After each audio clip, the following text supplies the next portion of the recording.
Hi friends, welcome back to Pramees kitchen. ഇന്ന് നമ്മൾ ഉണ്ടാക്കുന്നത് പക്കാവടയാണ്. വളരെ ടേസ്റ്റിയും ക്രിസ്പി ആയിട്ടുള്ള പക്കാവടയാണ് കേട്ടോ. ചായയുടെ ഒപ്പം മാത്രമല്ല, നമുക്ക് അല്ലാതെയും കഴിക്കാൻ പറ്റുന്ന നല്ല ടേസ്റ്റി ആയിട്ടുള്ളൊരു ഐറ്റമാണ്. അതും നമ്മൾ ഇന്ന് ഉണ്ടാക്കുന്നത് കടലമാവ് മാത്രം ഉപയോഗിച്ചില്ല. കടലമാവല്ല കേട്ടോ നമ്മൾ ഉപയോഗിക്കുന്നത്.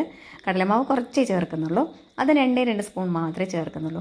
വളരെ ടേസ്റ്റിയും ക്രിസ്പി ആയിട്ടുള്ള പക്കവട നമുക്ക് വീട്ടിൽ തന്നെ ഉണ്ടാക്കാവുന്നതേ ഉള്ളൂ. അതും ഒരുപാട് എണ്ണയുടെ ആവശ്യമില്ല, ഒരുപാട് സമയത്തിൻ്റെ ആവശ്യമില്ല. വളരെ ടേസ്റ്റിയുമാണ്, ക്രിസ്പിയുമാണ്. അപ്പോൾ ഇതുപോലൊരു പക്കവട ഉണ്ടാക്കാനായിട്ട് നമുക്ക് മിക്സിയുടെ ജാറിലേക്ക് 2 കപ്പ് റവയാണ് എടുത്തിട്ടുള്ളത്. ഇനി അത് നന്നായിട്ടൊന്ന് പൊടിച്ചെടുത്തിട്ട് വരാം. റവ പൊടിച്ചെടുക്കുന്ന സമയത്ത് തരികൾ ഒട്ടും ഇല്ലാതെ വേണം പൊടിച്ചെടുക്കാനായിട്ട്. തരികൾ ഒട്ടും ഉണ്ടാവരുത്. തരികൾ കൂടിയാൽ പിന്നെ അത് നമ്മുടെ പക്കാവട ഒരുപാട് അങ്ങോട്ട് ഹാർഡായിട്ട് മാറും. അതുകൊണ്ട് തരികൾ ഒട്ടും ഇല്ലാതെ വേണം റവ പൊടിച്ചെടുക്കാനായിട്ട്. ഇനി നമുക്ക് പൊടിച്ചെടുത്തിട്ടുള്ള റവ അതേ ഒരു പാത്രത്തിലേക്ക് മാറ്റാം. ഇനി നമ്മൾ റവയിലേക്ക് ചേർത്ത് കൊടുക്കുന്നത് 2 കപ്പ് ഗോതമ്പ് പൊടിയാണ്. ഇനി 2 കപ്പ് ഗോതമ്പ് പൊടി ചേർത്തതിന് ശേഷം അതിലേക്ക് ചേർക്കുന്നത് 3/4 കപ്പോളം അരിപ്പൊടി എന്ന് വെച്ചാൽ അരിപ്പൊടിയും കടലമാവും കൂടെ ചേർത്തിട്ടുള്ളതാണ്. അത് ചേർത്തിട്ട് 1.5 സ്പൂൺ മുളക് പൊടി കൂടെ ചേർത്ത് കൊടുക്കുന്നുണ്ട്. ഇനി അതിലേക്ക് ചേർക്കുന്നത് അതേപോലെ 1.5 സ്പൂൺ ജീരകമാണ്, നല്ല ജീരകമാണ് കേട്ടോ. അതും കൂടെ ചേർത്ത് ആവശ്യത്തിന് ഉപ്പും കൂടെ ചേർത്ത് കൊടുക്കുക.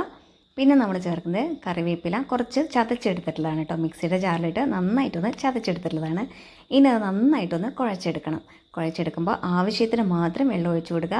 ഒരുപാട് അങ്ങോട്ട് ഒറ്റയടിക്ക് ഒഴിച്ചു കൊടുക്കേണ്ട, കുറേശ്ശെയായിട്ട് എപ്പോഴും നോക്കിയിട്ട് ഒഴിച്ചു കൊടുക്കുക. അപ്പോൾ നമ്മുടെ മാവ് എത്രത്തോളം നന്നായിട്ട് സോഫ്റ്റായിട്ട് കുഴച്ചെടുക്കുന്നുവോ അത്രത്തോളം സോഫ്റ്റായിരിക്കും കറക്റ്റായിട്ട് നമ്മുടെ പക്കാവട കിട്ടുകയും ചെയ്യും കേട്ടോ. അപ്പോൾ നന്നായിട്ട് കുഴച്ചെടുക്കുക. അപ്പോൾ നമ്മുടെ മാവൊക്കെ നമ്മൾ നന്നായിട്ട് കുഴച്ചെടുത്തിട്ടുണ്ട്. ഇനി അത് നമുക്ക് കുറച്ച് നേരം, ഒരു 10 മിനിറ്റ് നേരം നമുക്ക് മൂടി വയ്ക്കാം കേട്ടോ. അതിന് മുമ്പ് കുറച്ച് എണ്ണ നമുക്ക് 2 സ്പൂണോ അല്ലെങ്കിൽ ഒരു മൂടിയോളം എണ്ണ നമുക്കതിലേക്ക് തേച്ച് വയ്ക്കാം. ഇനി അതൊരു 10 മിനിറ്റ് നേരം നമുക്ക് മൂടി വയ്ക്കാം. അപ്പോൾ 10 മിനിറ്റ് കഴിഞ്ഞിട്ടുണ്ട് കേട്ടോ. ഇനി വേണേൽ മാവ് ഒന്നുകൂടെ വേണേൽ കുഴച്ചെടുക്കാം. നല്ലതുപോലെ സോഫ്റ്റായിട്ട് തന്നെയാണ് ഞാൻ കുഴച്ചെടുത്തുള്ളത്. അതുകൊണ്ട് ഇനി ഒന്നുകൂടെ ഞാൻ ഒന്നും കുഴച്ചെടുക്കുന്നില്ല. ഇനി നമുക്ക് ആവശ്യത്തിന് മാവ് എടുത്തിട്ട് നമ്മുടെ ചപ്പാത്തി പലകയിലേക്ക് നന്നായിട്ടൊന്ന് ഗോതമ്പ് പൊടി കൂടെ ഇട്ട് കൊടുക്കുക. ഇനി അത് നന്നായിട്ടൊന്ന് പരത്തിയെടുക്കാം. നമ്മൾ ചപ്പാത്തിയുടെ മാവ് എങ്ങനെയാണോ നമ്മൾ പരത്താറുള്ളത് അതേപോലെ തന്നെയാണ് കേട്ടോ. ചപ്പാത്തി ഉണ്ടാക്കുമ്പോൾ നമ്മൾ എങ്ങനെയാണോ പരത്താറുള്ളത് അതേപോലെ തന്നെ പരത്തിയെടുക്കുക. വളരെ കനം കുറച്ച് തന്നെ വേണം പരത്തിയെടുക്കാനായിട്ട്. ഞാനത് മൊത്തമായിട്ട് ചപ്പാത്തി നമ്മുടെ പലകയിൽ മൊത്തമായിട്ട് ഞാൻ പരത്തി വെച്ചിട്ടുണ്ട്. ഇനി നമുക്കത് ഇതുപോലെ കട്ട് ചെയ്തെടുക്കാം. നമ്മുടെ ഇഷ്ടത്തിനനുസരിച്ചിട്ട് എത്ര നീളത്തിൽ വേണോ അല്ലെങ്കിൽ ചെറുതായിട്ട് വേണോ, ചെറിയ പക്കാവടയാണോ ഉണ്ടാക്കാൻ ഇഷ്ടം, എങ്ങനെയാണോ അതിനനുസരിച്ചിട്ട് നമുക്ക് കട്ട് ചെയ്തെടുക്കാം കേട്ടോ. ഞാൻ ഇതുപോലെ നീളത്തിലാണ് ഉണ്ടാക്കിയെടുക്കുന്നത്. പെട്ടെന്ന് വിട്ട് വരുന്നുണ്ട്, ഒട്ടിപ്പിടിക്കുന്നൊന്നുമില്ല. നമുക്ക് ഇതുപോലെ കൈ കൊണ്ട് വേണമെങ്കിൽ നമുക്കത് അതിൽ നിന്ന് എടുക്കാവുന്നേ ഉള്ളൂ. ഓരോന്നായിട്ട് എടുക്കുമ്പോഴേക്കും സമയം കുറച്ച് പിടിക്കും. അപ്പോൾ നമുക്ക് എന്ത് ചെയ്യാം, ഒരു ചട്ടകം വെച്ചിട്ട് എല്ലാം കൂടെ ഇതുപോലെ എടുക്കാം. ഇനി കട്ട് ചെയ്യുന്ന സമയത്ത് നല്ലതുപോലെ കട്ട് ചെയ്യാൻ പറ്റിയിട്ടില്ല, അത് ഒട്ടിപ്പിടിച്ചിട്ട് അങ്ങനെ നിൽക്കുകയാണെങ്കിൽ നമുക്ക് കൈ കൊണ്ടൊന്ന് ജസ്റ്റ് ഇതുപോലെ വിടിപ്പിച്ചെടുത്താലും മതി കേട്ടോ. അങ്ങനെ അങ്ങോട്ട് ഒരുപാട് പൊട്ടിപ്പോവുക അല്ലെങ്കിൽ ഒട്ടിപ്പിടിക്കുക ഒന്നും ചെയ്യില്ല. അപ്പോൾ നമ്മൾ കുഴച്ചെടുത്ത മാവ് കൊണ്ട് ഇതുപോലെ പരത്തി കട്ട് ചെയ്തെടുത്ത് ഒരു പ്ലേറ്റിലേക്ക് ഇത്രയുണ്ട് കേട്ടോ. അപ്പോൾ നമുക്കിത് ചൂടായ എണ്ണയിലത് വറുത്ത് പോരാം. എണ്ണ നല്ല ചൂടായ എണ്ണയാണ്. ഇനി അതിലേക്ക് ഇട്ട് കൊടുക്കാം. ഓരോന്നായിട്ട് തന്നെ ഇട്ട് കൊടുക്കുകയൊന്നും വേണ്ട, അത് ഒട്ടിപ്പിടിക്കുകയോ അല്ലെങ്കിൽ അത് പൊട്ടിപ്പോവുകയോ ഒന്നും ചെയ്യില്ല. അതുകൊണ്ട് നമുക്ക് നമ്മുടെ കയ്യിൽ എടുക്കാൻ പറ്റുന്ന അത്രയും രീതിയിൽ ഇട്ട് കൊടുക്കാം കേട്ടോ. അത് എടുക്കുന്ന സമയത്ത് നന്നായിട്ട് അങ്ങോട്ട് ഒട്ടിപ്പോവാത്ത രീതിയിൽ നന്നായിട്ട് പ്രസ് ചെയ്തിട്ട് എടുക്കണം, അമർത്തിയിട്ട് എടുക്കണ്ട, അത്രയേ ഉള്ളൂ.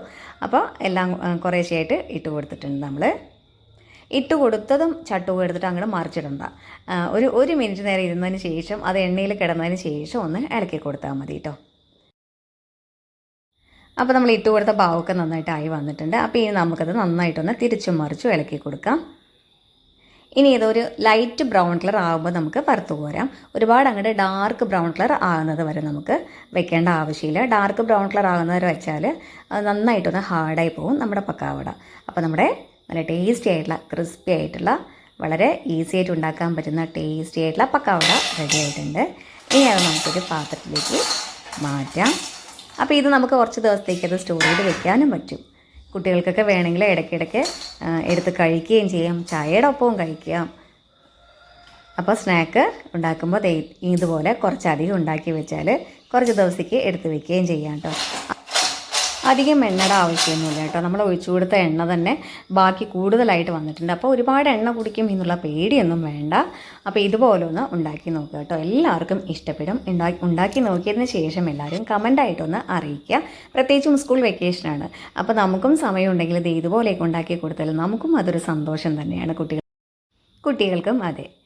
അപ്പോൾ വീഡിയോ എല്ലാ കൂട്ടുകാർക്കും ഇഷ്ടമായിട്ടാണെന്ന് വിചാരിക്കുന്നു. വീഡിയോ ഇഷ്ടമായാൽ എല്ലാ കൂട്ടുകാരും ഒന്ന് ലൈക്ക് ചെയ്ത് കമൻറ്റ് ചെയ്ത് ഷെയർ ചെയ്യുക. പിന്നെ നമ്മുടെ ചാനൽ ആദ്യമായിട്ട് കാണുന്ന കൂട്ടുകാരുണ്ടെങ്കിൽ ഒന്ന് സബ്സ്ക്രൈബ് ചെയ്ത് സപ്പോർട്ട് ചെയ്യാൻ കൂടെ മറക്കല്ലേ. അപ്പോൾ എല്ലാവരും ഒന്ന് സപ്പോർട്ട് ചെയ്യുക കേട്ടോ. അപ്പോൾ ഇനി വീണ്ടും നല്ലൊരു വീഡിയോ ആയിട്ട് വരുന്നവരെ എല്ലാ കൂട്ടുകാരോടും കൂടി സ്നേഹത്തോടെ ബൈ.